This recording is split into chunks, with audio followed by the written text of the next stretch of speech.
তো প্রকাশ্যে মুকুল রায়কে গালাগালি দেওয়া হয়েছে। আজকে মুকুল রায়কে যারা ভালোবাসতেন তাদের কষ্ট হচ্ছে, কেন ওর কষ্ট হলো না? না, মুকুল রায় বিজেপিতে নেই, মুকুল রায় তো তৃণমূল করছে। মুকুল রায় তৃণমূল করছেন, মৃত্যুসজ্জাতে আছেন, তার জন্যে তাকে গালাগালি দিতে হবে? এটা তৃণমূল কালচারেই সম্ভব আছে। আপনি দেখেছিলেন, হয়তো আপনারা ভুলে গেছেন, মুলায়ম সিং যাদব যখন শরীর অসুস্থ ছিলেন তখন সরাসরি প্রধানমন্ত্রী কিন্তু অখিলেশ যাদব তারা সবসময় প্রধানমন্ত্রীর বিরুদ্ধে কুৎসা করে তাও কিন্তু কথা বলেছিলেন, সৌজন্য কথা। কিন্তু এই তো সৌজন্য শব্দটাই এই পরিবার, ব্যানার্জি পরিবার জানে না। এই ব্যানার্জি পরিবার পশ্চিমবাংলাকে নিজের জমিদারির মধ্যে ভেবে নিয়েছে।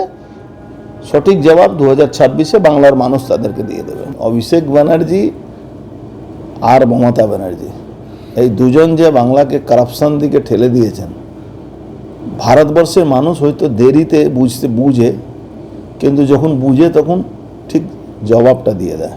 যদি ইলেকশন কমিশন ভোটটা করাতে পারে, এসওপি চেঞ্জ করতে পারে, যে প্রিজাইডিং অফিসার, পোলিং অফিসার যারা বেইমানি করে তাদের উপরে শাস্তির ব্যবস্থা করতে পারে, একটা ফলস ভোট হলে যে প্রিজাইডিং অফিসারের 6 মাস জেল হবে, সরাসরি উঠে জেলে তার বেল হবে না, এই সিদ্ধান্তটা নিয়ে নিলে, আর 200 মিটারের ভিতরে কোনো স্টেট পুলিশ যাতে এন্ট্রি না করতে পারে, এইগুলো এসওপি যে সিদ্ধান্ত 2011 সালে ছিল, 2006 সালে ছিল, এই সিদ্ধান্তটা যদি আবার ইলেকশন কমিশন নিয়ে নেয় তাহলে মমতা ব্যানার্জি 15টা সিটের মধ্যে থেকে যাবেন, 200 ছেড়ে দিন।